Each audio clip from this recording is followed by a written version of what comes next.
اے اہل نظر، ذوق نظر خوب ہے لیکن جو شے کی حقیقت کو نہ سمجھے وہ نظر جائے۔ اصل میں اسلام حقیقت میں کیا ہے، غلامی کس کو کہتے ہیں، محبت کا اصل مقصود کیا ہے، یہ سمجھنا ضروری ہے۔ اللہ کے رسول صلی اللہ علیہ وسلم کی سنتوں کی عظمت اور اللہ کے رسول صلی اللہ علیہ وسلم کے اسوہ حسنہ میں ڈھل کر اللہ کا تقرب حاصل کرنے کا طریقہ، یہی وہ بات ہے جس کے لیے علماء کرام کو بار بار زحمتیں دی جاتی ہیں۔ وہ تشریف لاتے ہیں، ہمیں ہمارا آموختہ یاد کراتے ہیں۔ میں اقبال کے ایک شعر کے حوالے سے اپنی گزارش پیش کروں گا۔ فرماتے ہیں مت سہل انہیں جانو، مت سہل انہیں جانو، پھرتا ہے فلک برسوں، مت سہل انہیں جانو، پھرتا ہے فلک برسوں، تب خاک کے پردے سے انسان نکلتے ہیں۔ میں مؤدبانہ گزارش کر رہا ہوں خطیب بے مثال حضرت مولانا مفتی عبدالرؤوف صاحب قاسمی سے، جو مراد آباد سے تشریف لائے ہیں اہل جے پور کی مرادوں کو پورا کرنے کے لیے۔ تشریف لائیے، اہلاً و سہلاً مرحبا۔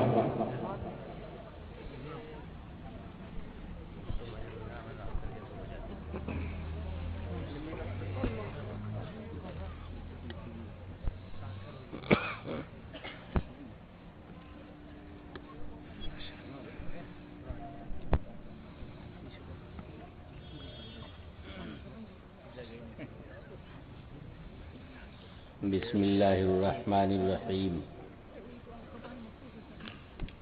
الحمد للہ نحمده ونستعینه ونستغفره ونؤمن به ونتوکل علیہ ونعوذ باللہ من شرور انفسنا ومن سیئات اعمالنا، من يهده الله فلا مضل له ومن يضلله فلا هادي له، ونشهد أن لا إله إلا الله وحده لا شريك له، ونشهد أن سيدنا نبينا مولانا محمد وعلى آله وأصحابه وذرياته أجمعين، أما بعد، فقد قال النبي صلى الله تعالى عليه وسلم إن الله يرفع بهذا الكتاب أقواما ويدعو به آخرين۔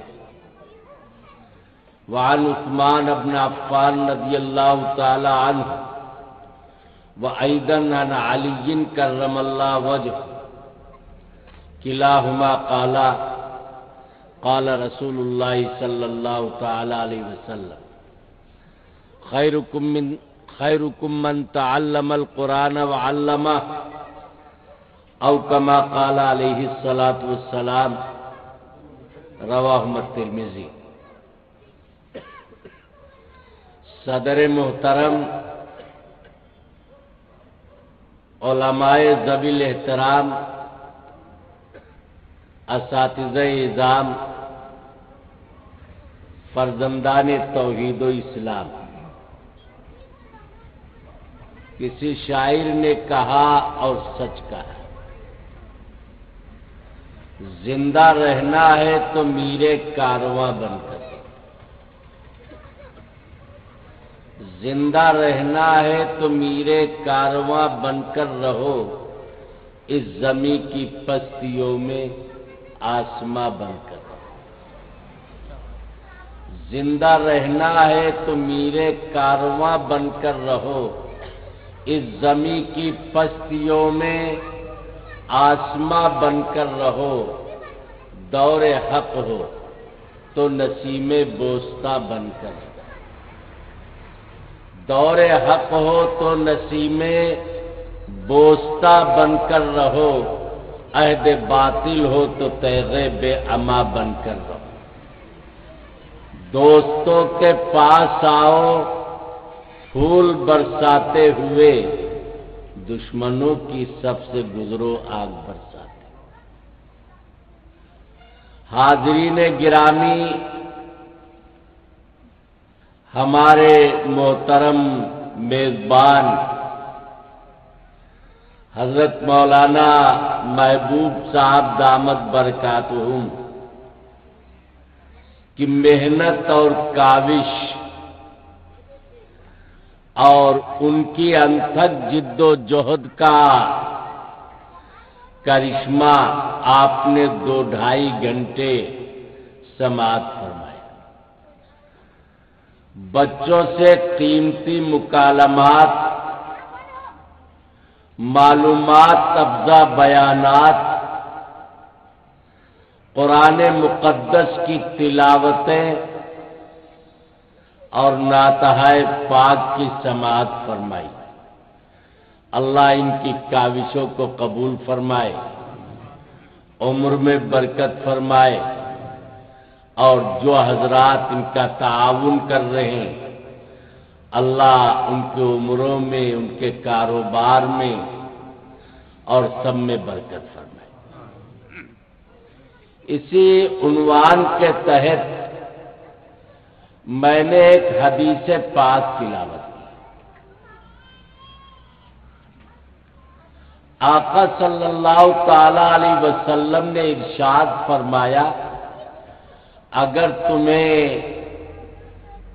عزت چاہیے، وقار چاہیے، دبدبہ چاہیے، سطوت چاہیے، جاہ و جلال چاہیے، دونوں جہان کی عظمتیں چاہیے، اس دنیا میں بھی خوشیاں نصیب ہوں اور اس عالم میں بھی خوشیاں نصیب ہوں، دونوں جہان کی خیر و برکات اگر چاہیے تو قرآن کو اپنائیں۔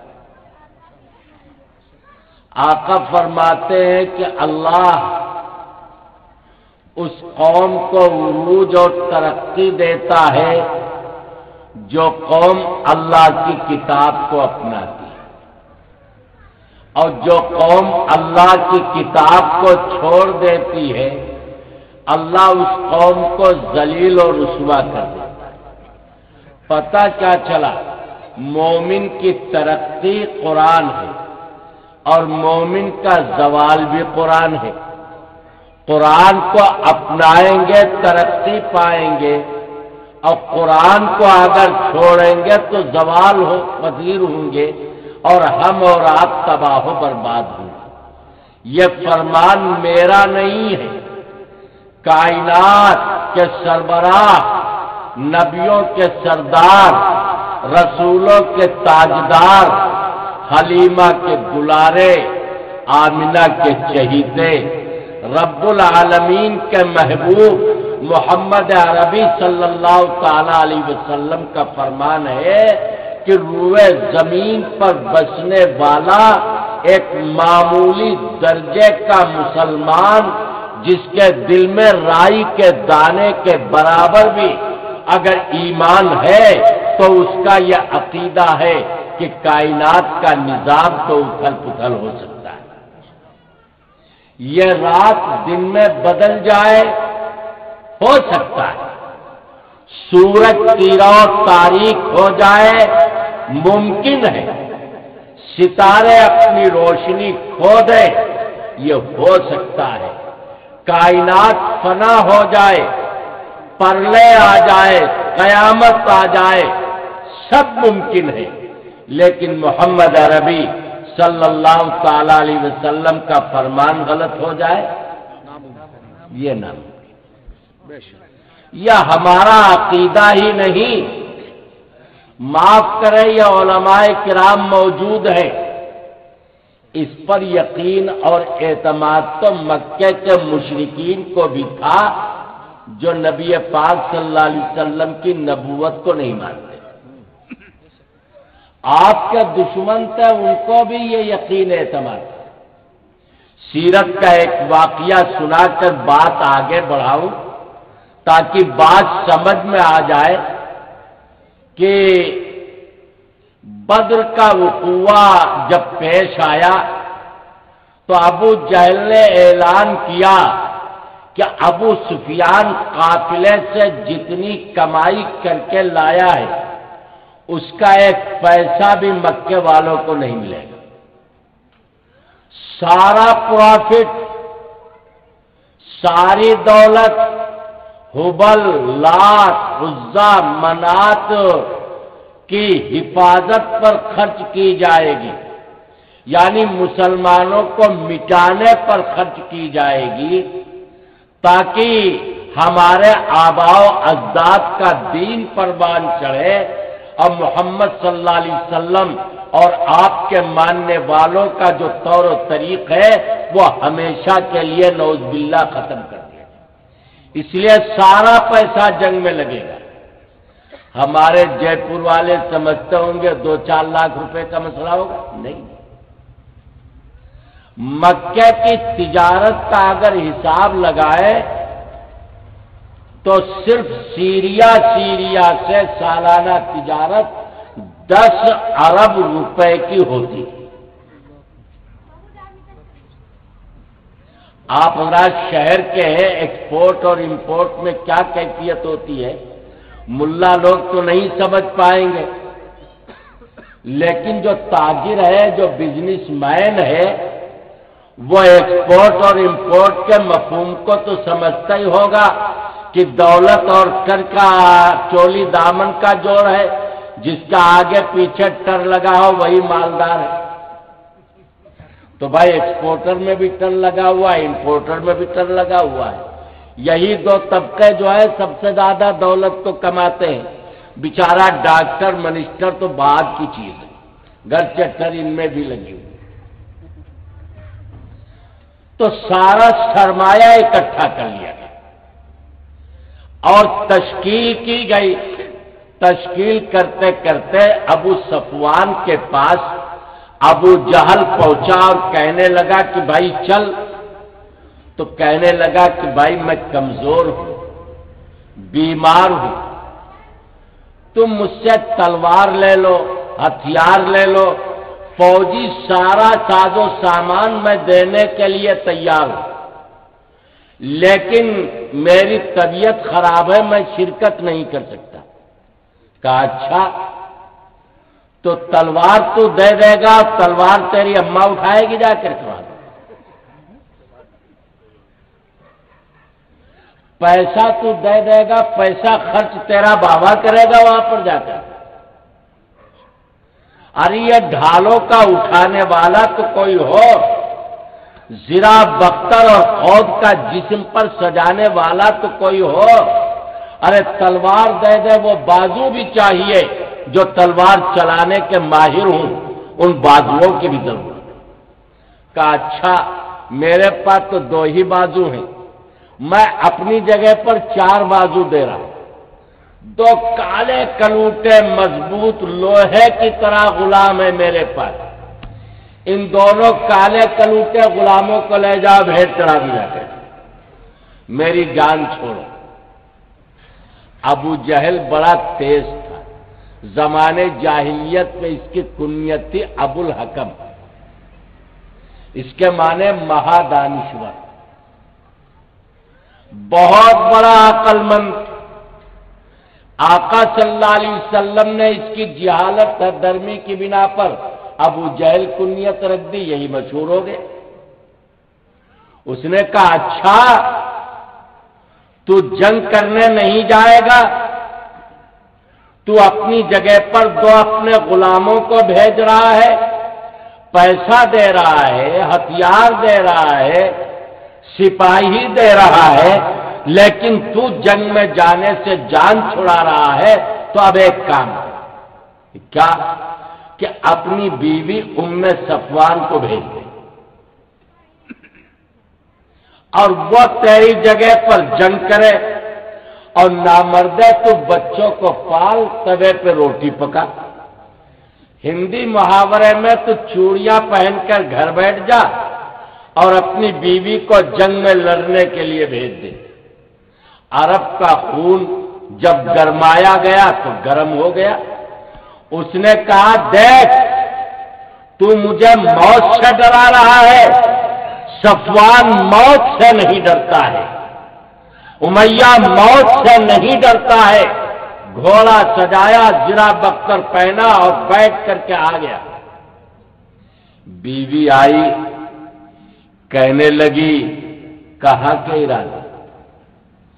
تمہیں اپنے یسربی بھائی کا قول یاد ہے جب تمہارا دوست آیا تھا یہاں پر اور اس نے تم سے کہا تھا کہ میں نے محمد صلی اللہ علیہ وسلم کو فرماتے ہوئے سنا ہے کہ امیہ غلامان مصطفیٰ کے ہاتھوں مارا جائے گا، اور تم نے میرے سر پر ہاتھ رکھ کر قسم کھائی تھی کہ میں کبھی محمد اور محمد صلی اللہ علیہ وسلم کے ساتھیوں سے لڑنے کے لیے نہیں جاؤں گا، نہ میں لڑنے جاؤں گا، نہ میں محمد صلی اللہ علیہ وسلم کے ساتھیوں کے ہاتھ سے مارا جاؤں گا۔ خدا کی قسم میں دیکھ رہی ہوں تمہیں موت کھینچ کر لے کر جا رہی ہے، اور تمہارے یسربی بھائی کی بات پوری ہونے جا رہی ہے۔ کہا بھائی چپ، اسے دھوکہ دے کر میں واپس آ جاؤں گا، راستے میں چکما دے کر میں واپس آ جاؤں گا۔ کہا تو آہستہ سے نکلا زور سے، وہ آواز ابو جہل کے کان میں پہنچ گئی کہ اچھا ابھی دمخم سیدھے نہیں ہوئے، دیکھوں گا کیسے واپس آتا ہے۔ اپنا گھوڑا امیہ کے گھوڑے کے پیچھے پیچھے لگا، اور میدان جنگ میں آقا نشان لگا رہے، یہاں ابو جہل مارا جائے گا، یہاں عتبہ مارا جائے گا، یہاں ربیہ مارا جائے گا، یہاں شیبہ مارا جائے گا، یہاں عقبہ ابن معیط مارا جائے گا، یہاں امیہ یعنی ابو صفوان مارا جائے گا۔ بتا بھائی نبی کی چلے گی یا صفوان کی چلے گی؟ ہمیں ساری دنیا کی نہیں چلے گی نبی کے آگے۔ آقا فرما دے بات غلط ہو جائے، آگے آگے بڑھا اور سب سے پہلے صفوانی بھیڑ چڑھا، اور میدان بدر میں وہ مارا گیا۔ نبی پاک صلی اللہ علیہ وسلم کی پیشین گوئی پوری ہوئی کہ تو غلامان مصطفیٰ کے ہاتھوں مارا جائے گا۔ لاکھ جتن کر لیے لیکن بچ نہیں سکا۔ اس کالی کملی والے کا ارشاد ہے، اگر تم عزت چاہتے ہو، سربلندی چاہتے ہو، وقار چاہتے ہو، سطوت چاہتے ہو، جاہ و جلال چاہتے ہو، عزت و وقار چاہتے ہو، دنیا کا تخت و تاج چاہتے ہو، تو قرآن کو اپناؤ۔ یہ تاج تمہارا منتظر ہے، یہ دنیا کا اقتدار تمہارا انتظار کر رہا ہے، دنیا کی سطوتیں تمہارے قدموں پر نچھاور ہیں، دنیا کی دولتیں تمہارے ٹھوکروں کے اوپر ہے، اور دنیا کی سطوتیں تمہارے جم سے مزگا کے اوپر قربان ہے۔ شرط یہ ہے کہ تم اپنی زندگی میں قرآن کو داخل کرو۔ لیکن اگر قرآن سے منہ موڑو گے تو ایسی ذلت ہوگی کہ کائنات میں اس کی نظیر بھی نہیں ملے۔ مثال دے رہا ہوں، سمجھیے، آپ علماء کرام نے ریاست بلقان کا نام سنا ہو پرانی تاریخوں میں۔ ہمارے جے پور کے ایڈوانس طبقہ جو ہے پڑھا لکھا، وہ بوسینیا، ہرزی گوئنا، کوسو، یعنی پوری ریاست کا نام یوگو سلاویہ۔ پورے یوگو سلاویہ کا نام عربی کتابوں میں بلقان اور موجودہ جغرافیہ میں یوگو سلاویہ، اور عوام زیادہ تر بوسینیا کے نام سے واقف ہے۔ مسلم اکثریت کا علاقہ ہے، یورپ کا دل ہے، آس پاس سارے کے سارے عیسائی آباد ہیں۔ انہوں نے کہا کہ تم اپنی برادری میں ہمیں بھی شامل کر لو، ایک کنبہ، ایک قبیلہ بن جائے۔ کہنے لگے میاں ہمارا تمہارا جوڑ کیا، ہم سور کھاتے ہیں تم بکرا کھاتے ہو،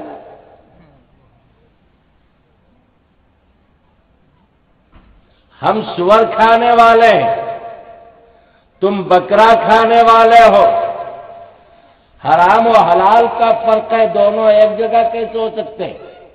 کہا اچھا ہم بھی اس میں ہاتھ ڈبو دیں گے، سور کھانے۔ اب تو تمہارے بھائی بن گئے، کہنے لگے اب بھی نہیں، تم ایک کے قائل ہم تین کے قائل۔ تم کہتے اشہد ان لا الہ الا اللہ اور ہم عیسیٰ کو خدائی میں شریک مان رہے ہیں۔ تمہاری مسجد کے مناروں سے اشہد ان لا الہ الا اللہ کی صدا گونجے، تمہاری مسجد کے مناروں سے اشہد ان محمد رسول اللہ کی صدا گونجے، تمہارے مدارس میں قرآن کو پڑھایا جائے، ہمارا تمہارا جوڑ کیا ہے؟ کہنے لگے تمام مدارس بند، مساجد میں اذان پر پابندی، نماز پر پابندی، اب تو شامل کر لو۔ کہنے لگے اب بھی جوڑ نہیں، ملا زندہ نہیں۔ تم مسجدوں پر تالے لگاؤ گے، ملا مکتب کھول کر حی علی الصلاۃ، پھر زندہ باد۔ سلطان محمد فاتح جس نے قسطنطنیہ کو فتح کیا، اس کا قائم کردہ دارالعلوم جو بوسینیا میں قائم تھا، جس کی اس وقت تک عمر 350 سال ہو چکی تھی، سن 1949 میں بوسینیا کے لوگوں نے بلڈوزر چلایا،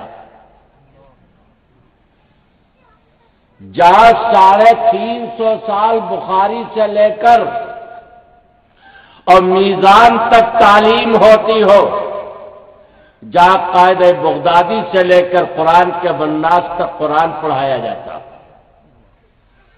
جہاں تجوید، حفظ و سبا اور اشرا سب پڑھائے جاتے ہو، جس ادارے نے 350 سال تک خدمات کی ہو، اس ادارے کو آپ کے ہاتھوں سے توڑوایا۔ نوٹ کر لو 1949 میں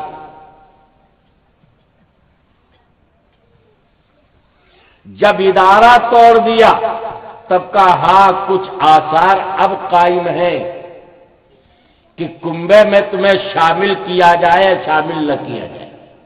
مساجد ویران ہو گئی، مناروں سے اذانوں کے زمزمے ختم ہو گئے، توحید اور رسالت کے نغمے فنا ہو گئے، اب منبر پر کوئی الحمد پڑھنے والا نہیں ہے، محراب میں کوئی قرآن کی تلاوت کرنے والا نہیں ہے، اب کوئی پیشانی نہیں ہے جو مسجد کے فرش پر ٹک جاتی اور اپنے آنسوؤں سے مسجد کے فرش کو پوتر بنا دیتی اور پاک صاحب مبارک بنا دیتی۔ اب کسی آنکھ میں آنسو نہیں ہے، اب کسی زبان میں قرآن کی تلاوت نہیں ہے، اب مؤذن کے کانوں میں انگلیاں نہیں ہے جو اشہد ان لا الہ الا اللہ کی صدا لگائے، اب مؤذن کی صدا میں اشہد ان محمد رسول اللہ کی صدائیں نہیں ہے، مسجد کے منارے پکار کر کہہ رہے ہیں ہے تو تمہارے آبا مگر تم کیا ہو، تمہارے باپ داداؤں نے ان کو بلندی بخشی تھی، توحید کے زمزمے تمہارے باپ دادا نے گائے تھے، اللہ کے نبی کی رسالت کی شہادت تمہارے اسلاف نے دی تھی، لیکن تم کہاں گئے؟ اے توحید کے پجاریوں، توحید کے زمزمے کہاں چلے گئے؟ اے محمد مصطفیٰ کے غلاموں، محمد مصطفیٰ کی رسالت کی شہادت کہاں چلی گئی؟ ان عیسائی درندوں نے یہ کیا، 350 سال پرانے پتھر جس میں لاکھوں بار درود شریف کی ہوائیں لگی، جن پتھروں نے کروڑوں بار درود شریف سنا ہوگا، جن پتھروں نے لاکھوں بار قرآن کی آیتوں کو سنا ہوگا، کہیں کوئی ملا بطور یادگار گھر میں نہ رکھ لے، سمندر میں پھینکوا۔ اعلان کیا ہے دنیا کے شرابیوں، آؤ اس دارالعلوم کے صحن میں شراب پیو، اے دنیا کے بدکاروں آؤ اس پاک جگہ پر بدکاری کرو، دنیا کے ہر جرم کی چھوٹ ہے، لیکن اگر قرآن و سنت کا نام لوگے تو قابل گردن زدی۔ یہ بیان وہاں کے وزیر تعلیم کا میں نے نقل کیا، الفاظ میرے، بیان اس کے وزیر تعلیم کے، تعبیر میری۔ سنیے، وہ کہتا ہے کہ سن 49 سے ہماری بربادی کی تاریخ رقم کی گئی، ہم نے جن پر تکیہ کیا تھا وہی پتے ہوا دینے لگے، جن کو ہم دوستی کا ہاتھ بڑھا رہے تھے، قلوب تو اللہ کے قبضے میں ہے، ہم نے اللہ کو چھوڑا، اللہ کے رسول کو چھوڑا، خدا کی کتاب کو جس دن سے چھوڑا، ذلت اور پستی کا ہم شکار بن گئے، اور سن 94 سے لے کر کے سن 97 تک 3 سال کے اندر جو ہمارا حال ہوا وہ دنیا کے سامنے 10 لاکھ سے زیادہ نوجوان بچوں کو اس طور پر قتل کیا گیا کہ بوڑھے باپ کی گود میں لٹایا گیا۔ کمانڈر نے حکم دیا 45 روپے کی رائفل کی گولی ضائع مت کرو، بوڑھے باپ کی گود میں لٹا لو اور سبزی کاٹنے والی چھری سے اس کی گردن کاٹو، لاش باپ کی گود میں تڑپے گی، بچہ ذبح ہو کر مرے گا، بوڑھا تڑپ کر مرے گا، ایک پنتھ 2 کاج۔ ایسا سستا خون کر دیا، ماں کی گود سے بچوں کو چھینا، ٹانگ پکڑ کر فضا میں اچھالا اور سنگینوں کی نوک پر روکا ہے، نوک سینے کے اندر گھس کر کے پیٹھ سے پار ہوتی ہے اور جھٹکا دے کر کوڑی پر پھینک دیتا ہے۔ کنواری بیٹیوں سے بدکاری ہوئی، 10,000 سے زائد حرام کے بچے پیدا کرنے پر مجبور ہوئی۔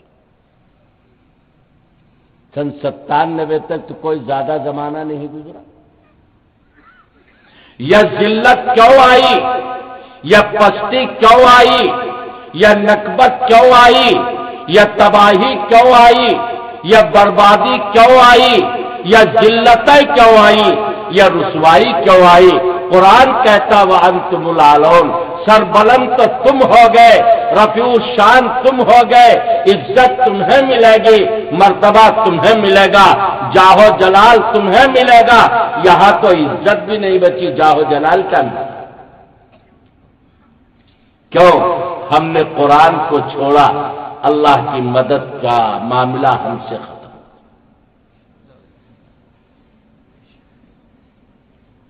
یہ قوم ذلیل و پست ہو گئی۔ میرے عزیز دوستو، میں آپ سے پوچھتا ہوں، آپ اسی دنیا میں بستے ہیں اور آخر امریکہ ڈرون حملہ مکتبوں پر کیوں کرتا ہے؟ 5 سال کے بچے، 6 سال کے بچے، 8 سال کے بچے جہاں مکتب میں پڑھتے ہیں، جن کا ہاتھ میں صرف سپارہ ہے، ان پر حملہ کیوں؟ ان بچوں نے کیا بگاڑا؟ ان سے دشمنی کیوں؟ کبھی غور کیا اس پر؟ یہ مسجد کے ملا نے جو 2-4 ہزار روپے پر اپنی زندگی گزار رہے ہیں، یہ دنیا کو فتح کر لیں گے۔ دنیا ان سے ڈر رہی 2-4 ہزار روپے پانے والوں پر، جن کا بدن پر صحیح سالم کپڑے بھی نہیں، جو رمضان کے مہینے میں امیروں کے دروں پر بھکاری بن کر جائیں کہ بھائی اپنے بچوں کے لیے خیرات دے دو، پڑھیں گے تمہارے بچے، جو 2 روپے چندہ کرنے پر مجبور ہو۔ قوم دھکا دیتی ہے، لیکن یہ رمضان کے مہینے میں، گرمی کے مہینے میں گھر گھر ٹکریں مارتے ہیں۔ یہ ملا کو دشمن ہے چلو، انہوں نے کیا دیکھا؟ نہ تخت ہے، نہ تاج ہے، نہ کرسی ہے، نہ ثروت ہے، نہ پیسہ ہے، کیا چیز ہے؟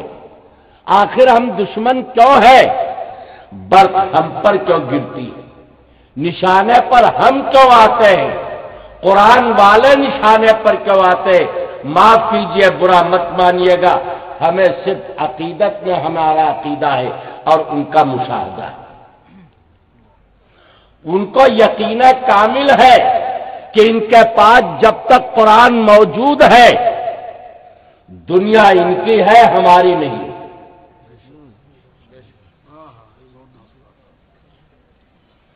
دنیا ان کی ہے، ہماری نہیں ہے۔ یہ سطوت ان کی ہے، ہماری نہیں ہے۔ یہ تو پڑے ہوئے جس دن بیدار ہوئے ساری دنیا کو اٹھا کر کے ختم کر دیں۔ یہ بچوں سے نہیں ڈرتے، ملانوں سے نہیں ڈرتے، ان کے سینے میں قرآن سے ڈر لگتا ہے۔ یہ میں نہیں کہہ رہا، آؤ میں تاریخ کے حوالے سے 1852 عیسوی میں برطانیہ کی پارلیمنٹ نے وہاں کے وزیر اعلیٰ نے ایک ہنگامی اجلاس بلایا۔ اس وقت برطانوی حکومت میں کبھی سورج نہیں ڈوبتا تھا، ساری دنیا ان کی نیو آباد کاری تھی، مشرق سے لے کر مغرب تک بیشتر حصے میں ان کا اقتدار پھیلا ہوا تھا، لیکن اس وقت اس نے ایک آبزرور اجلاس بلایا اور تمام برطانوی پارلیمنٹ کے ممبران شریک ہوئے اور دنیا سے بڑے بڑے دانشور بوجھ بجھک کر گئے۔ ہندوستان سے W ہنٹر اور لارڈ میکالے بھی گئے۔ ہندوستان پر گہری نظر کیوں؟ ساری دنیا ایک طرف، ہندی مسلمان ایک طرف۔ جتنی آبادی ہندوستان میں مسلمانوں کی ہے، اس وقت تو پاکستان اور رنگون بھی اس میں شامل تھا، ساری دنیا کی مسلم آبادی ہندوستان کی آبادی کے برابر نہ آج تھی نہ کل تھی، چونکہ یہ سارا رقبہ شامل کر لیجیے اگر آپ۔ ہندوستان ہے، پاکستان ہے، بنگلہ دیش ہے، برما رنگون ہے، یہاں تک یہ بھارت تھا، تو ہندوستان کی تنہا آبادی ساری دنیا کے مسلمانوں سے کہیں زیادہ تھی، اس لیے عیسائیوں کی گہری نظر اس پر تھی۔ اجلاس بلایا، اجلاس کس انداز پر بلایا؟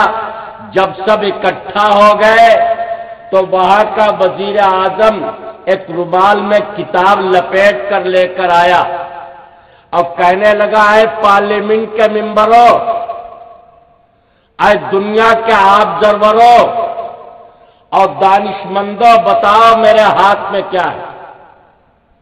بھائی سمجھ میں آ رہی بات نہیں آ رہی؟ میرے ہاتھ میں کیا ہے؟ لوگوں نے کہا، حضور آپ کوئی منشور لائے ہوں گے، کوئی قانون لائے ہوں گے تاکہ برطانوی حکومت کو زوال کا منہ دیکھنا نہ پڑے، برطانوی حکومت ختم نہ ہو، عیسائیت کا بول بالا ہو اور دنیا کے تمام مذاہب کا منہ کالا ہو۔ آپ کوئی ایسا قانون لے کر کے آئے ہیں تو ہمیں منظور ہے، وہ قانون پڑھ کے سنو۔ اس نے رومال کھولا، کتاب کا کونا پکڑا، زور سے جھٹکا دیا، ورق الگ ہوا، جوتوں پر پھینک کر کہتا ہے، یہ قرآن۔ لوگوں، جب تک دنیا میں قرآن باقی ہے برطانوی حکومت پر لٹکتی ہوئی یہ تلوار ہے۔ اسی قرآن کی بدولت ایک دن برطانوی حکومت ختم ہو جائے گی، اس کا نام و نشان ختم ہو جائے گا، ہو کر رہا ہے۔ اور عیسائیت تو قرآن کے سامنے ٹکی نہیں پائے گی۔ کہاں عیسائیت، کہاں قرآن؟ نہ کبھی ٹکی ہے عیسائیت، نہ کبھی ٹکے گی۔ اے لوگو، اگر تم چاہتے ہو دنیا میں عیسائیت کا بول بالا ہو اور برطانوی حکومت کو کبھی زوال نہ ہو، تو مسلمانوں کا رشتہ قرآن سے ختم کر دو بس۔ یہ نہیں لوگ کہتے ہیں قرآن جلا دو، یہ بھی ہوا، پارلیمنٹ کا منشور نہیں تھا۔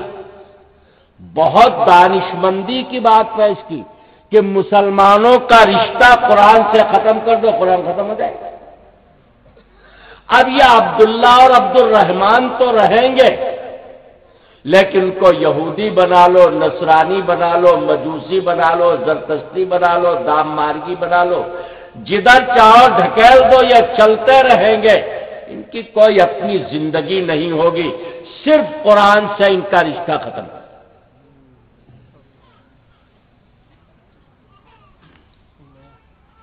سمجھ میں آئی بات؟ سنو، اب ہمارے ملا لوگ بھی سن لیں، چونکہ ان کے مطلب کی بات ہے۔ لارڈ کالے نے 4 تجویزیں پیش کی،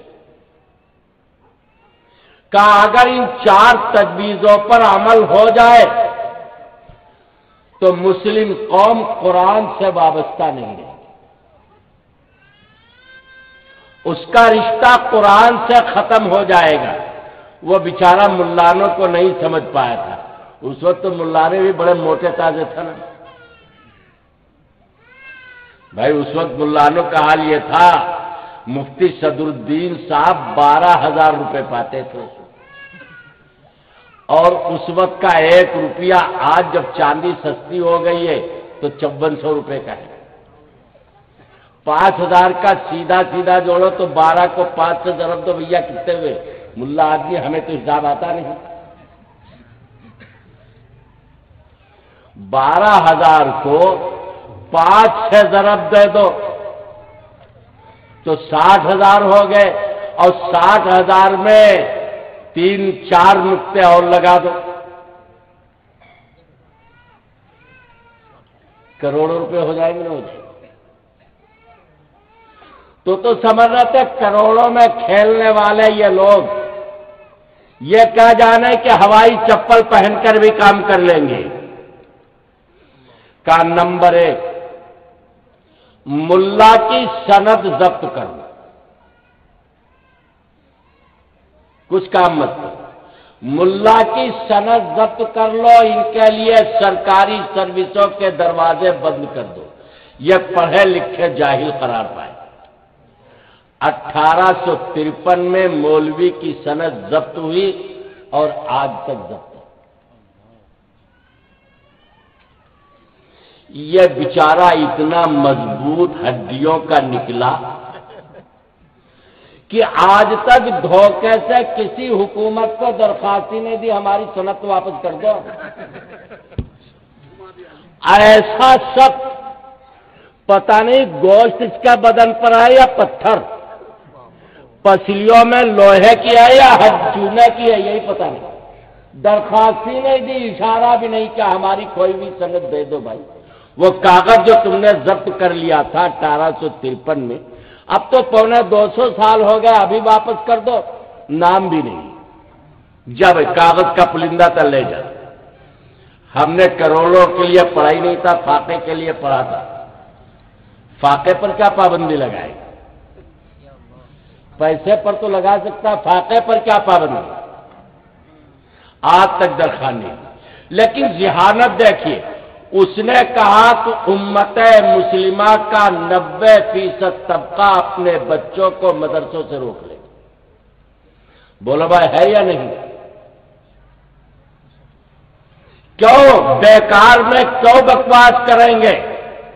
ان پڑھے لکھ کے جاہل ہوں گے، در در ٹھوکریں ماریں گے، ان کی کوئی حیثیت نہیں ہوگی، اس لیے لوگ اپنے بچوں کو مدرسوں سے روک لیں۔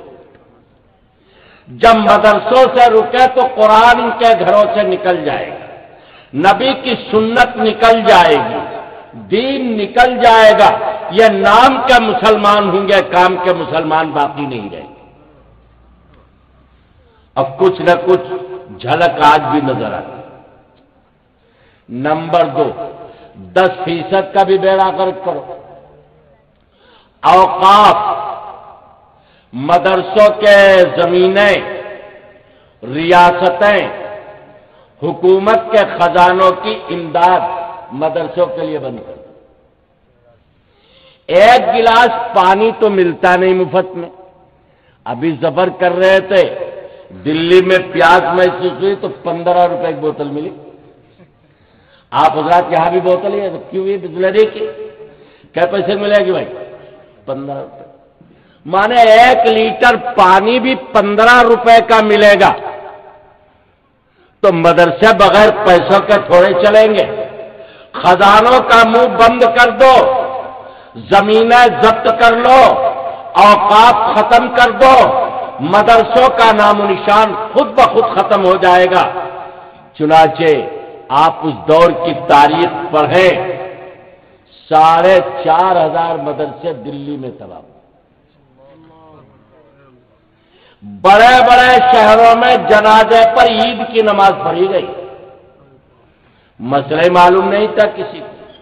وضو اور غسل کے معمولی مسائل بھی لوگوں کو معلوم نہیں تھے۔ حضرت تھانوی کے مواعظ میں لکھا ہے کہ گاؤں کے یا شہروں کے بڑے بڑے پیر چھری پر بسم اللہ پڑھ کے دم کر دیتے تھے اور 3 چھید کر دیتے تھے، لے بھائی لے جا، اب جانور کاٹتے رہنا، بغیر بسم اللہ کے حالات۔ اتنی بڑی جہالت عام ہو چکی، ایسی بربادی آ گئی تھی، وضو اور غسل کے معمولی مسائل بتانے والا کوئی نہیں تھا، ایسا رشتہ ختم۔ نمبر 3، جگہ جگہ تم عیسائی مشنری اسکولوں کو قائم کرو تاکہ مسلمان بچے وہاں پڑھنے پر مجبور ہوں۔ نمبر 4، حکومت کی ملازمت تم تھال میں دروازے پر پیش کرو۔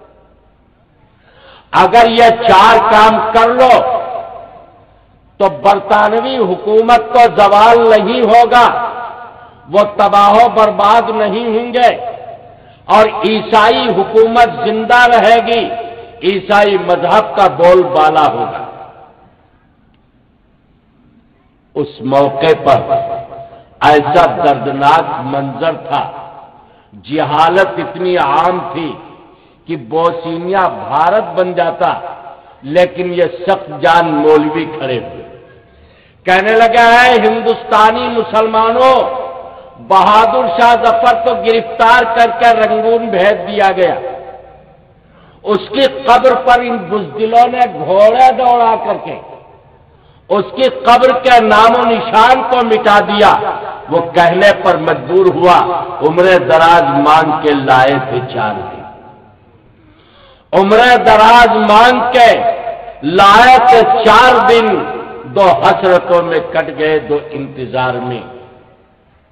ان حسرتوں سے کہہ دو کہیں اور جا بسے، ان حسرتوں سے کہہ دو کہیں اور جا بسے، اتنی جگہ کہاں ہے دل داغدار میں، کتنا ہے بد نصیب ظفر دفن کے لیے، 2 گز جگہ بھی مل نہ سکی کوئے یار۔ ملک گیا، لال قلعہ گیا، تخت و تاج گیا، تاج محل گئی، ہندوستان کے مسلمانوں کی حکومت گئی، اب تمہارے سروں کا سودا ہے، دشمن تمہارے سروں کو کاٹنا چاہتا ہے، تمہارا نام و نشان مٹانا چاہتا ہے، تمہاری عزت کو گہن لگانا چاہتا ہے۔ اگر تم اپنی خیر چاہتے ہو اور اپنی زندگی چاہتے ہو تو قرآن سے وابستگی کو قائم کرو، اور گلی گلی، کوچے کوچے، قریہ قریہ، بستی بستی، گاؤں گاؤں اپنی جیب سے تم مدارس کو قائم کرو تاکہ تمہارے بچے قرآن پڑھیں اور تم زندہ و سلامت۔ دنیا نے سوچا بھی نہیں تھا یہ ملانے اتنے دانش مند ہو جائیں گے۔ ایک صاحب نے ہم سے پوچھا دنیا میں سب سے عقل مند کون ہے؟ میں نے کہا بھائی میں تو ملائی کو سمجھتا ہوں سب سے عقل مند ہے۔ کہا کیوں؟ میں نے کہا وزیر اعظم جہنم میں جائے گا تنہا جائے گا، منسٹر تنہا جائے گا، لیکن ملا پوری بھیڑ کو لے کے جائے گا۔ گمراہ فرقوں کے بانی کون ہے؟ وہ جنت میں جائے گا تو تنہا نہیں جائے گا، سب کو لے کے جائے گا۔ اور اتنا عقل مند خود تو سائے میں ہوتا ہے، مقتدی پیچھے دھوپ میں ہوتے ہیں، اور پڑھ کے سجدے میں سو جائے، کوئی مائی کا لال بھاگ نہیں سکتا۔ تو ملا سے بڑھ کر عقل مند کون ہو سکتا ہے؟ تو ہنسنے لگے، کہنے لگے نہیں حقیقت بتاؤ کیا ہے۔ میں نے کہا اچھا حقیقت سن لو۔ سلطان اورنگزیب عالمگیر نے پوچھا کہ دنیا میں عقل مند کون ہے؟ تو کسی نے کہا فلاں وزیر، کسی نے کہا فلاں وزیر، کسی نے کہا فلاں وزیر۔ عالمگیر نے کہا ملا سے زیادہ ذہین کوئی نہیں۔ کہا کیسے؟ وزیروں سے پوچھا میرے حوض میں کئی کٹورے پانی ہے؟ تو کسی نے کہا 1,84,382، کسی نے 2 لاکھ، کسی نے 2.5 لاکھ۔ کہا کچھ یا زیادہ؟ کا کم بھی ہو سکتا ہے، زیادہ بھی ہو سکتا ہے، اندازے تو۔ ایک ملا جی جا رہے تھے، شٹر پٹر بھاگم بھاگ، روکا، پکڑ کے لایا۔ اچھا مجھے سبق کی دیر ہو رہی ہے، 2 منٹ کا کام۔ بتا بھائی میرا حوض میں کئی کٹورے پانی ہے؟ کہا حضور کٹورا تو پہلے دکھاؤ، اگر حوض کے برابر کٹورا ہے تو 1 کٹورا پانی ہے، آدھا ہے تو 2 کٹورے پانی ہے، چوتھائی ہے تو 4 کٹورے پانی ہے۔ السلام علیکم۔ تو اپنے درجگاہ بچا۔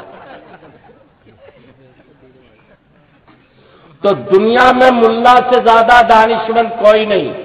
ملک چلا گیا، لال قلعہ چلا گیا، عزت چلی گئی، ارے شاہجہاں کی عظمت گئی، ہمایوں عادل جہانگیری کا خاتمہ ہو گیا، ہندوستان سے مغل امپائر کا وجود ختم ہو چکا، اغیار نے قبضہ کر لیا، مساجد پر گھوڑے بندھوا دیے، بدکاری کے اڈے بنا دیے، ہزاروں لاکھوں مدرسوں کو تباہ و برباد کر دیا، مسلمانوں کا قتل عام کیا۔ دلی سے لے کر سونی پت تک کوئی پیڑ ایسا نہیں تھا جس پر کسی مسلمان عالم کی لاش لٹکی ہوئی۔ علماء کو قتل کر دو اور پہچان لمبا کرتا اونچا پجامہ، نام رکھا تھا چھوٹے بھائی کا پجامہ اور بڑے بھائی کا کرتا، جو پہن کا آ جائے وہ ملا ہے، اسے قتل کر دو، سولی پر لٹکا دو۔ اتنی بھیانک ترین سزا دی گئی۔ مولوی کی شکل بنانے سے لوگ ڈر رہے تھے کہ کہیں زد میں نہ آ جائے، لیکن یہ ہوائی چپل پہن کر چپل بھاگم بھاگ اس طریقے سے قرآن کے مکاتب کو قائم کر رہا تھا۔ لوگوں تمہیں زندہ رہنا ہے، حکومت گئی، تخت و تاج گیا، عزت و وقار گیا، دبدبا اور سطوت گئی، لیکن تمہارے دل کے حوصلے نہیں گئے۔ تم غلام ہو محمد مصطفیٰ صلی اللہ علیہ وسلم کے، تم توحید کے پرستار ہو، تم محمد رسول اللہ کے غلام ہو۔ تمہاری زبانوں پر زمزمے حی علی الصلاۃ کے ختم نہ ہونے پائے، تمہارے نعرے حی علی الفلاح کے ختم نہ ہونے پائے۔ آج بھی ہندوستان کی فضاؤں میں اللہ کی بڑائی کے زمزمے گونجتے رہے، اللہ اکبر کی صداؤں کو تم ختم کر دو گے، مٹ جاؤ گے، حی علی الصلاح حی علی الفلاح کو چھوڑو گے، تباہ و برباد ہو جاؤ گے، رسول سے رشتے کو کاٹو گے، ذلیل و رسوا ہو جاؤ گے، خدا کی وحدانیت کو چھوڑ دو گے، تباہ و برباد ہو جاؤ گے، قرآن سے رشتوں کو اگر ختم کرو گے تمہارا نام نشان سب ختم ہو جائے گا۔ اگر تم اپنی زندگی چاہتے ہو تو ان مکاتب کو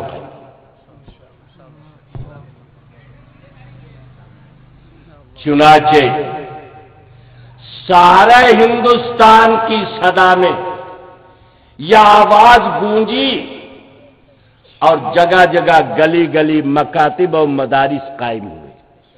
بتا بھائی جے پور میں کوئی مسجد ہے جس میں امام و مؤذن نہ ہو؟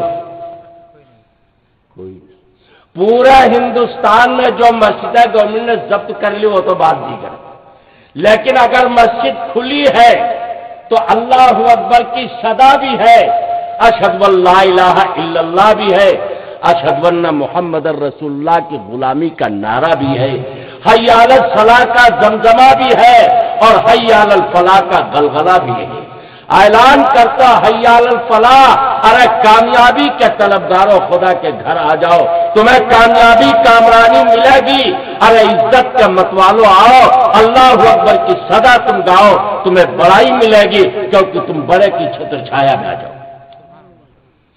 سارے ہندوستان میں الحمدللہ آج مسجدوں میں اذانیں ہیں، مساجد میں مؤذن ہیں، مساجد میں امام ہے، ہمارے گھروں میں قرآن ہے، نام نہاد تعلق صحیح، تھوڑا سا رشتہ صحیح، تھوڑا سا معاملہ صحیح، لیکن بہرحال ان ملانوں کی برکت ہے کہ ہماری نسلوں کا رشتہ قرآن مقدس سے قائم ہے۔ سمجھ میں آئی بات؟ اس لیے یہود اور نصارہ کی پوری کوشش آج بھی ہے اور کل بھی رہے گی کہ ہمارا رشتہ قرآن مقدس سے ختم ہو۔ آپ کو حیرت ہوگی، جس کے دادا نے بیت المقدس پر اپنی جان نچھاور کی، یہودیوں نے اس کے پوتے سے معیار الحق نامی کتاب لکھوائی، جو قرآن کے مد مقابل عرب ممالک میں پھیلائی جا رہی ہے۔ واٹ از دا اسلام؟ اسلام کیا ہے؟ جو قرآن کہتا وہ اسلام نہیں ہے، جو حدیث کا ہے وہ اسلام نہیں ہے۔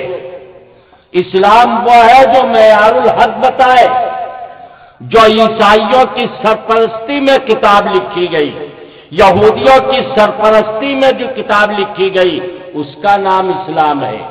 لیکن ہندوستانی عالم کسی بھی شکل میں اس کو ماننے کے لیے تیار نہیں۔ وہ کہتا ہے بسم اللہ کی با سے لے کر والناس کی سین تک سارا کا سارا اسلام ہے۔ ایک آیت کو ہم چھوڑنے کے لیے تیار نہیں۔ ارے آیت تو آیت ہے، اگر تم ایک سوچا بھی کم کرو گے تو ہم اسے ماننے کے لیے تیار۔ اس لیے یہ ملانوں کے دشمن ہے یا حافظوں کے دشمن ہے؟ نہ یہ ملانوں کے دشمن ہے نہ یہ حافظوں کے دشمن ہے، یہ صرف قرآن کا دشمن ہے۔ وہ چاہتا ہے کہ تمہارا رشتہ قرآن مقدس سے ختم ہو جائے۔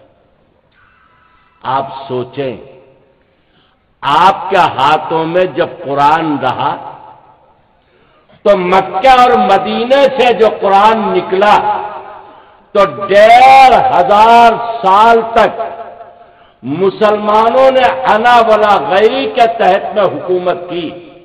عیسائی بادشاہ یہ کہنے پر مجبور ہوئے کہ آسمان والا خدا بھلے سے روٹ جائے، لیکن مسلمان بادشاہ روٹنے نہ پائے۔ ہارون رشید بیٹھا ہوا تھا، بادل آیا، گرجا، ہوا کا جھونکا آیا، بادل اڑا چلا گیا۔ ہارون ہنسا، کہنے لگا انتری ہے زشید فإن خراجک یاتی لینا، اے بادل جا، دنیا میں کہیں تو برسے گا، پیداوار سے تیری یہی آئے گی۔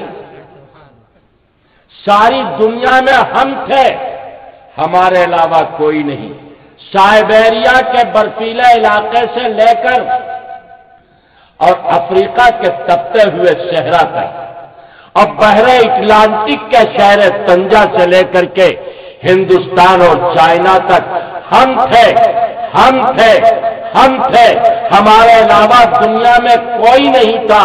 ہمارا راج تھا، ہماری حکومت تھی، ہمارا قانون تھا، قرآن کا بول بالا تھا، یعنی ملانوں کی حکومت تھی۔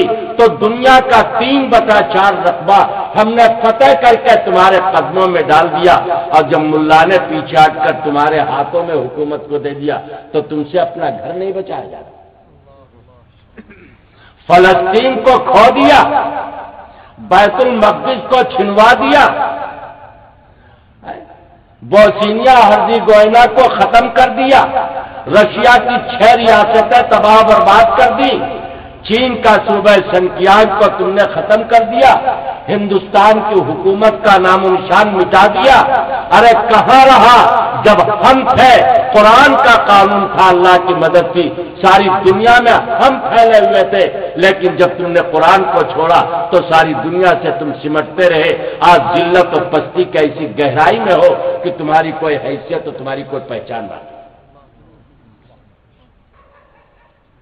آج مسلم ملک ہے، اپنا قانون نہیں بنا سکتے، اپنی مرضی نہیں چلا سکتے، اپنا اختیار نہیں تھوپ سکتے، وہ یہود اور نصارہ کا محتاج ہے۔ ارے برا مت مانے، جب وہ چاہے آپ کا حرمین پر حملہ کر دے اور آپ کچھ نہیں کر سکتے۔ کیوں؟ ہمارا رشتہ قرآن سے کمزور ہو رہا ہے، ہمارا تعلق قرآن سے کمزور ہو رہا ہے۔ جب قرآن سے رشتہ ختم ہوگا تو ہم ذلیل و تباہ اور رسوا و برباد ہو جائیں گے۔ جن چیزوں سے قرآن نے روکا ہے ان کو اختیار کریں گے تو تباہ برباد۔ ترمذی شریف کی روایت ہے، نبی پاک صلی اللہ علیہ وسلم نے ارشاد فرمایا، لَتَتَّبِعُنَّ سُنَنَ مَنْ كَانَ قَبْلِكُمْ، تم اپنے پہلوں کے قدم بقدم چلو گے۔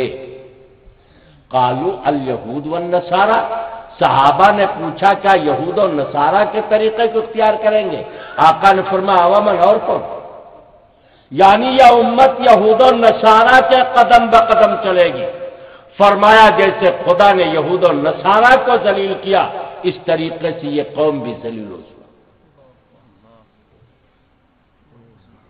علامہ اقبال نے سچ کہا، وہ معزز تھے زمانے میں مسلمان ہو کر، وہ معزز تھے زمانے میں مسلمان ہو کر، ہم خوار ہوئے تارک قرآن ہو کر۔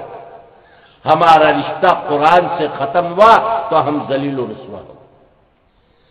طبری تاریخ کی کتاب ہے اور تاریخی کتابوں میں معتبر سی کتاب ہے۔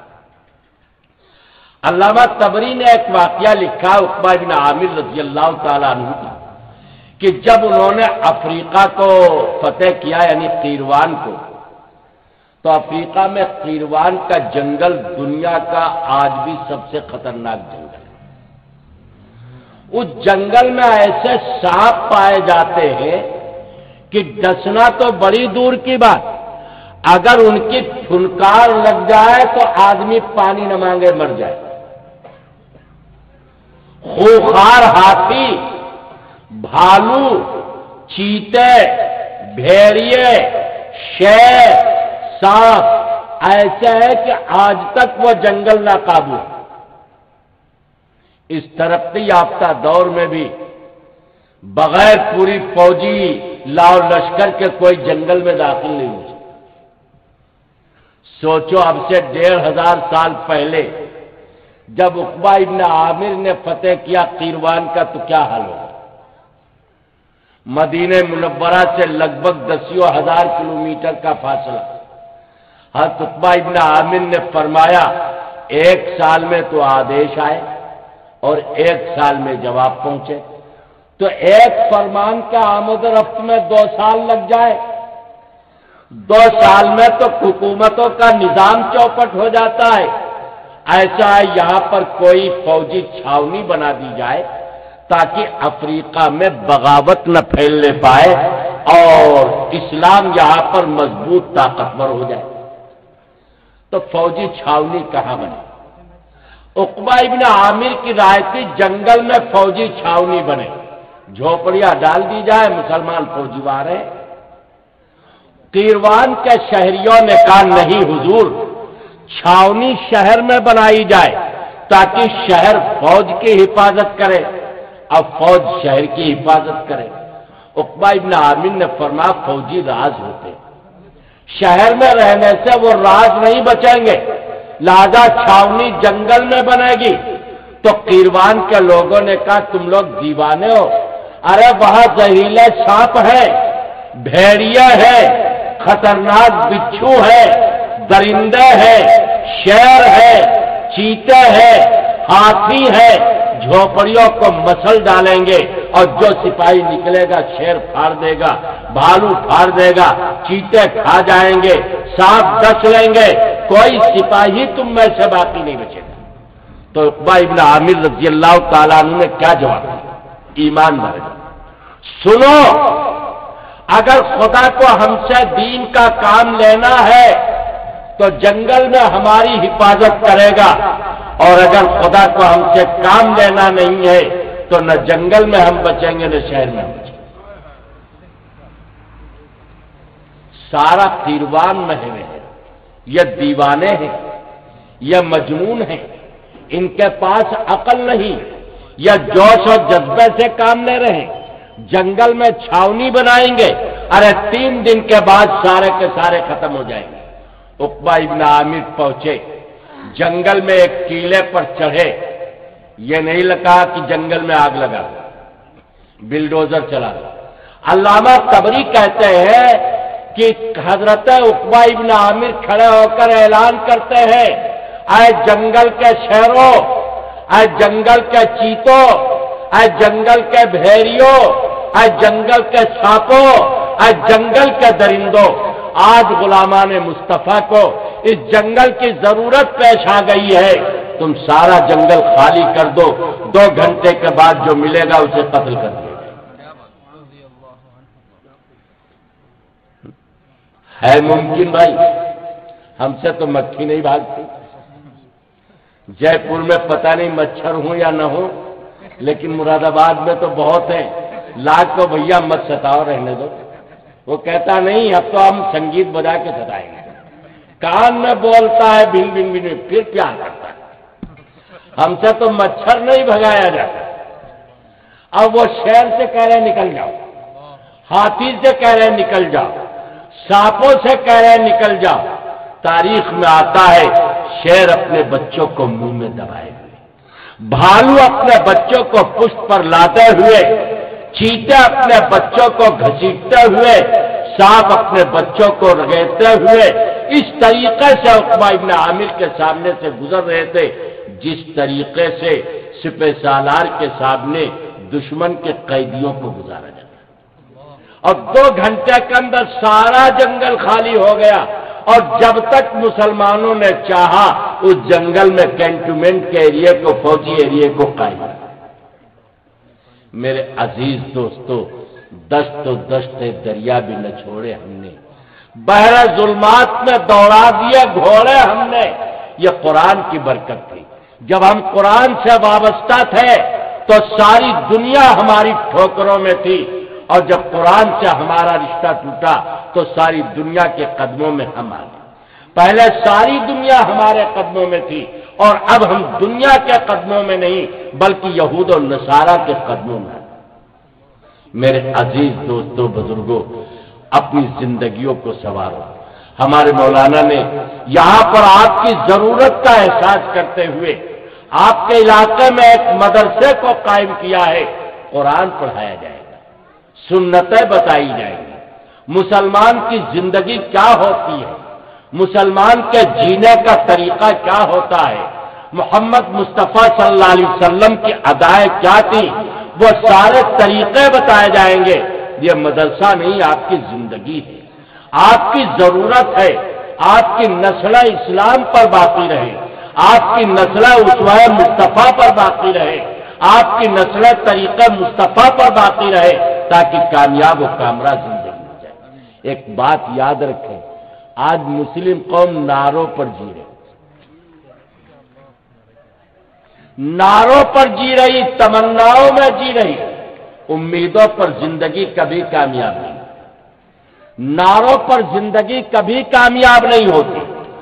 آقا صلی اللہ علیہ وسلم جب مسجد نبوی میں آتے تو منافقین مدینہ نعرہ لگاتے تھے، سید بنو ہاشم آ رہے ہیں، خاتم الانبیاء تشریف لا رہے ہیں، سید المرسلین تشریف لا رہے ہیں، نبیوں کے سردار تشریف لا رہے ہیں، اسمعوا واطیعوا، اسمعوا واطیعوا، لوگوں ان کی بات سنو اور ان کا کہا مانو۔ کوئی نعرہ غلط ہے؟ یہ علماء موجود، حدیث کی کتابوں میں مل جائے۔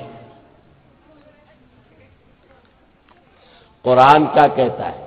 واللہ یشہد ان المنافقین لکاذبون، خدا گواہ ہے کہ منافقین جھوٹے۔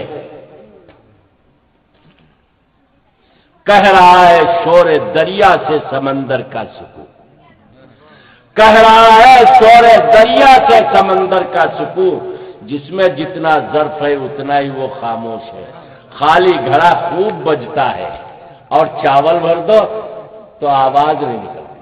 مٹی کا گھڑا، کوئی حیثیت نہیں، خالی ہے تو باجا بجاؤ، طبلہ بجاؤ، بہت شاندار سر نکلیں گے، خوب بجے گا، جیسے چاہو جو تھاپ لگانا چاہو لگا دو.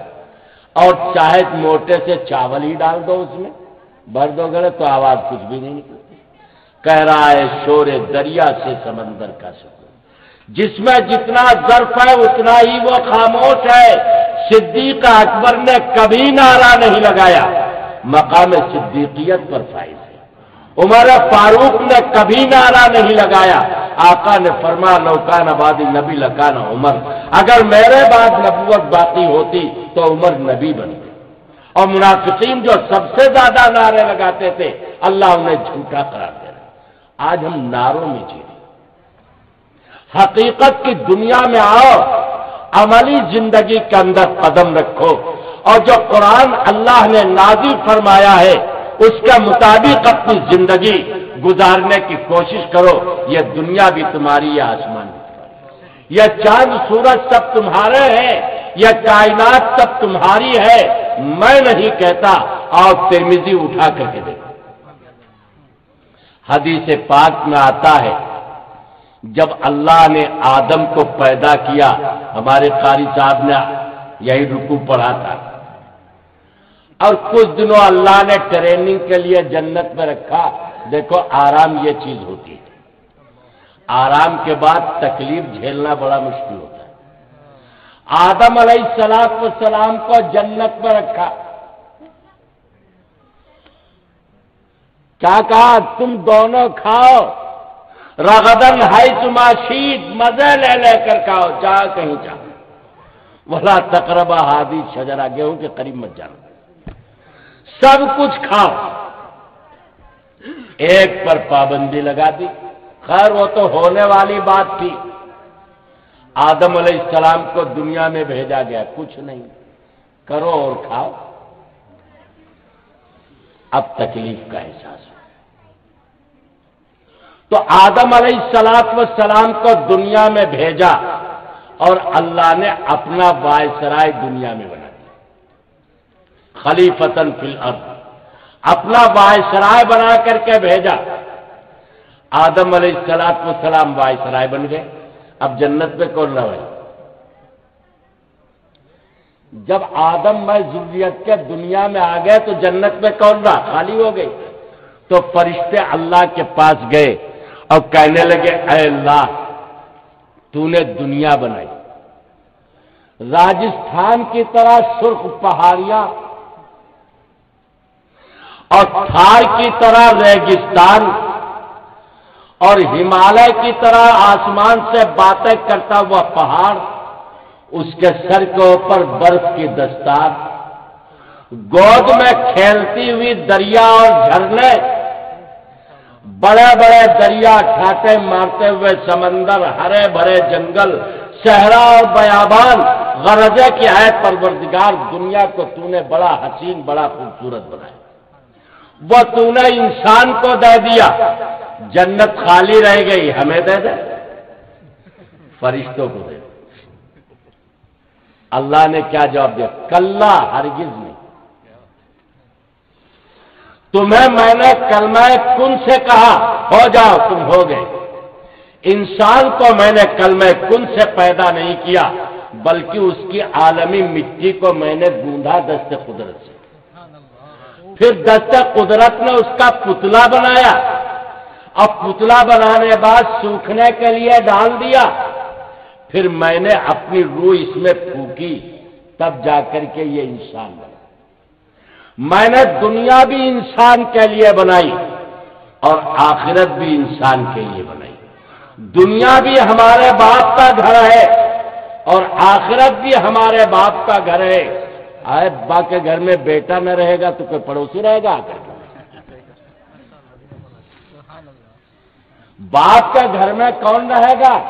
بیٹا رہے گا، لیکن شرط ہے قانون کہ بیٹا باپ کے مذہب پر. وارث اس وقت ہوگا جب بیٹا باپ کے مذہب پر ہو. اگر باپ کا مذہب اور ہے، بیٹے کا مذہب اور ہے، تو باپ کی جائیداد کا وارث. کیا مانے ہم نبی کی اولاد ہیں، نبی کے طریقے پر ہوں گے تو یہ دنیا بھی ہماری ہے، آخرت بھی ہماری ہے، اور نبی کا طریقہ چھوڑیں گے تو آخرت تو گئی گئی، دنیا بھی ہم سے چھین جائے گی، ہم دنیا میں بھی ذلیل اور رسوا ہوں گے۔ پڑھو، میں نے روایت پاک پڑھ کر سنائی تھی، ان اللہ یرفع بہذا الکتاب اقواما ویضع بہ آخرین، اللہ تعالیٰ قوموں کو ترقی قرآن کی بدولت دیتا ہے، اور اللہ تعالیٰ قوموں کو زوال قرآن کی بدولت دیتا ہے۔ حضرت مولانا مفتی شفیع صاحب رحمۃ اللہ نے لکھا، ایمان کی بھی کوئی قید نہیں۔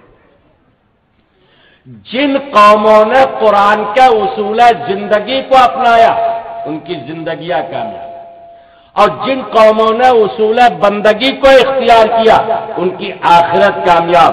رہ گئے ہم اور آپ، نہ اصول زندگی ہے نہ اصول بندگی۔ اصول زندگی کو چھوڑا دنیا گئی، اصول بندگی کو چھوڑا تو آخرت چلی گئی۔ اصول زندگی چھوڑی تو دنیا گئی، اور اصول بندگی چھوڑی تو آخرت گئی۔ مثال دے دی، مولانا وحید الدین نے ایک مرتبہ کے رسالے میں مثال دی تھی کہ ہندوستان سے ایک صاحب جاپان گئے کہ جاپان کی ترقی کا راز کیا ہے۔ دنیا میں سب سے زیادہ چھوٹا غریب زلزلوں والا ملک، کوئی چیز وہاں پر پیدا نہیں، اور ہیروشیما ناگاساکی کا پٹا ہوا، امریکہ نے ایٹم بم کا تجربہ بھی وہی کیا تھا۔ ایسا برباد ملک، اور آج اتنا ترقی یافتہ کہ اگر جاپان اپنی حیثیت کو کھینچ لے تو امریکہ دیوالیہ ہو جائے، اپنے پیسے اگر مانگ لے تو ڈالر زیرو پر آ جائے گا۔ ترقی کا راز کیا ہے؟ تو یہاں کا پروفیسر گیا، جب جاپان اترا ٹوکیو تو ٹیکسی والے نے پوچھا، محترم کہاں چلیں گے؟ تو یہ خاموش، کو پتا ہو تو بتائے کہ کہاں جانا ہے، کس ہوٹل میں؟ کہنے لگے نہ میرا گھر ہے، نہ در ہے، نہ دوست ہے، نہ دشمن ہے، نہ ہوٹل ہے کوئی۔ پھر کہاں جانا ہے؟ کہ میں جاپانیوں کو پڑھنے کے لیے آیا ہوں، میں چاہتا ہوں کوئی جاپانی مجھے اپنا مہمان بنا لے تاکہ میں بڑے قریب سے اسے دیکھوں۔ کہا ٹھیک ہے، جب تمہارا کوئی ہے نہیں تم میرے مہمان بن جاؤ، چل۔ اپنی ٹیکسی میں بٹھایا، گھر پہ لے جا کے رکھ دیا، کھانے پینے کا انتظام کیا، 1 ہفتے تک رہے، کوئی خاص بات نظر نہیں ہے۔ اب انہوں نے سوچا بھائی 1 ہفتے تک اس نے میری خدمت کی، بچے کو کچھ تحفہ تو دے دو۔ انہوں نے وہاں بچے کا کھلونا ایک ہوائی جہاز خریدا اور چلتے وقت بچے کو دے دیا۔ اس جاپانی میزبان نے پوچھا صاحب اس کی رسید مجھے دے دیجیے۔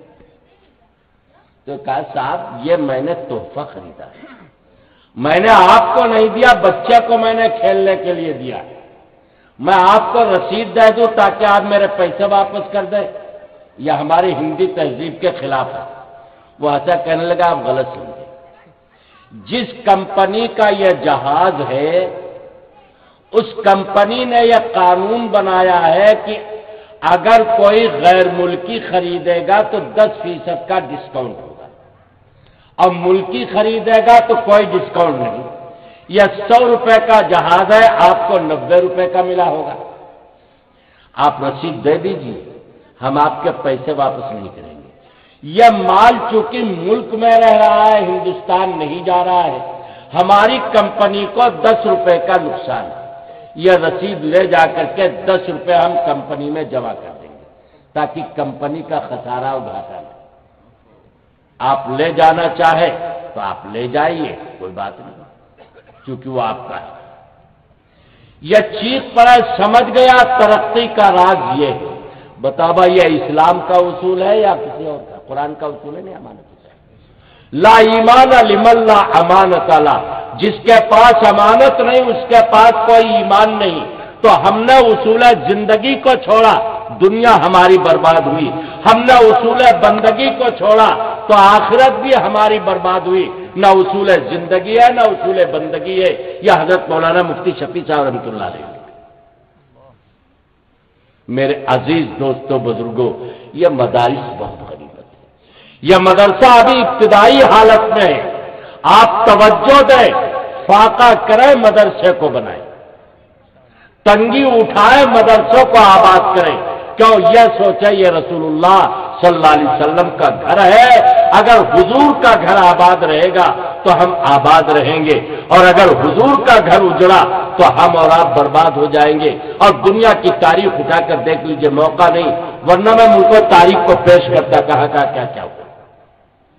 ہمیشہ پھر یاد رکھیے، آج یہود اور نصارہ آپ کے دشمن نہیں ہیں، یہود اور نصارہ قرآن کے دشمن ہیں. اور قرآن چونکہ مدارس میں پڑھایا جاتا ہے اس لیے وہ مدارس کے دشمن، وہ ان کو خار مغیلہ کی طرح کھٹکتے ہیں.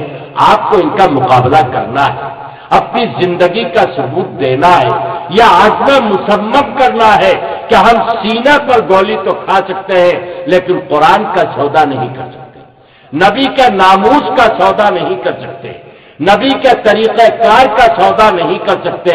ہم ہر چیز قربان کر دیں گے لیکن محمد صلی اللہ علیہ وسلم کی غلامی کا توق اپنے گلے سے نکال دے یہ ناممکن ہے. حضرت عبداللہ حذافہ السہمی رضی اللہ تعالی عنہ واقعہ سنا کر بات بہت لمبی ہو جائے گی، میں بات کو ختم کر رہا ہوں. روم کے بادشاہ نے اعلان کیا، اے سپاہیوں کوئی مسلمان گرفتار ہو بااثر ہو تو اس کو میرے پاس لے کر کے آؤ. اتفاقاً ابو عبداللہ حذافہ السہمی گرفتار ہو گئے. سپاہی کا سینہ چوڑا ہو گیا، کہنے لگا حضور میں انعام کا حقدار ہوں، ایک سپاہی کو نہیں میں نے صحابی رسول کو گرفتار کیا، جس نے اپنی آنکھوں سے نبی کو دیکھا، جس نے اپنا ہاتھ نبی کے ہاتھ میں دے کر کے کلمہ پڑھا ہے، جو حضور کا تربیت یافتہ ہے اس کو میں نے گرفتار کیا ہے، میرا کارنامہ تو دیکھیے، اس کی داد دیجیے. حضرت عبداللہ حذافہ السہمی کو پیش کیا گیا تو بادشاہ نے پوچھا تمہاری عزت کیا ہے، حیثیت کیا ہے؟ ارے بلڈنگیں ہیں، کوٹھی بنگلے ہیں، زمین و جائیداد ہے، سرمایہ اور دولت ہے. نہیں صاحب کچھ نہیں، ہم نے اس کے لیے جنگ ہی نہیں کی، آؤ تم ہمارے پاس آ جاؤ. محمد مصطفیٰ صلی اللہ علیہ وسلم کی غلامی کا توق صرف تم اپنے گلے سے نکال کر عیسائیت کو اختیار کر لو تو میں اپنی بیٹی کی شادی تم سے کر دوں گا اور آدھی حکومت میں تمہیں دے دوں. ہم تو 10 روپے پر ایمان بیچ دیں گے، ہم تمہیں اپنا داماد بنا لیں گے، آدھی حکومت تمہیں دے دیں گے اور میرے مرنے کے بعد تم پورے روم کے فرما روا ہو جاؤ گے. یعنی امریکہ جیسی طاقت تمہیں حاصل ہو جائے گی. اس وقت دنیا کی سپر پاور روم تھا. حضرت حذافہ السہمی نے کیا فرمایا؟ سن، ارے روم کی حکومت کیا ہے، ساری دنیا کا تخت و تاج تو میرے قدموں پر لا کر کے اگر ڈال دے اور ساری دنیا کی دولتیں میری ٹھوکروں میں ڈال دے تو میں محمد صلی اللہ علیہ وسلم کی غلامی سے اپنے توق کو نکالنے والا نہیں. کہا اچھا تو نے میرا پیار دیکھا، ظلم نہیں دیکھا. میں جب ظلم ڈھاؤں گا تو ظلم پناہ مانگے گا، مظلوم تو بڑی چیز ہے. 2 ساتھیوں کو پکڑو اور اس کے سامنے کھولتے ہوئے تیل میں ڈالو. 2 قیدیوں کو پکڑا، مسلمانوں کو کھولتے ہوئے تیل میں ڈال دیا. 1 منٹ کے اندر گوشت الگ ہڈی الگ. کہا دیکھ اپنا انجام دیکھ لے، اگر تو اب بھی اس پر قائم ہے تو تجھے بھی اسی طریقے سے تیل میں ڈال کر تیرا وجود کو ختم کر دیا جائے گا. تو مشق ناز کر خونے دو عالم میری کر. تیر کھانے کی ہوس ہے تو دل پیدا کر، تیر کھانے کی ہوس ہے تو دل پیدا کر. دل جو پتھر کا ہو تو لوہے کا جگر پیدا کر. ہو کہ پامال حوادث نہ ترقی سے رکو، ہو کہ پامال حوادث نہ ترقی سے رکو، دودھ کی طرح سے دب دب کے نکلنا سیکھ.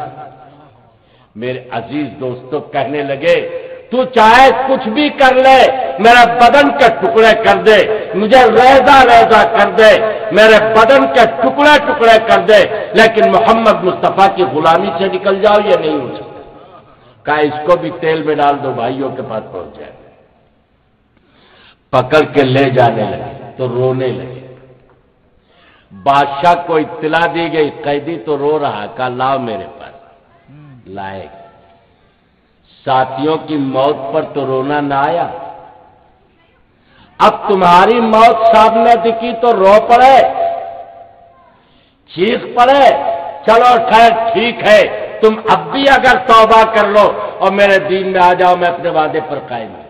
کہ لے بادشاہ تو غلط سمجھا، میں رو رہا تھا اپنی موت پر نہیں، آسمان والے سے میں شکایت کر رہا تھا، خالق کائنات سے میرا شکوہ تھا، کائنات کے بنانے والے سے مجھے فریاد تھی، اے پروردگار آج جان دینے کا وقت آیا، تو نے جان بھی مجھے ایک دی، ناموس مصطفیٰ پر مٹنے کا وقت آیا تھا تو ایک جان تو نے دی، اے پروردگار میرے بدن میں جتنے بال ہیں ہر بال کے عوض میں ایک جان دے دیتا تاکہ میں ناموس مصطفیٰ پر کروڑوں بار مٹ کر جاؤں۔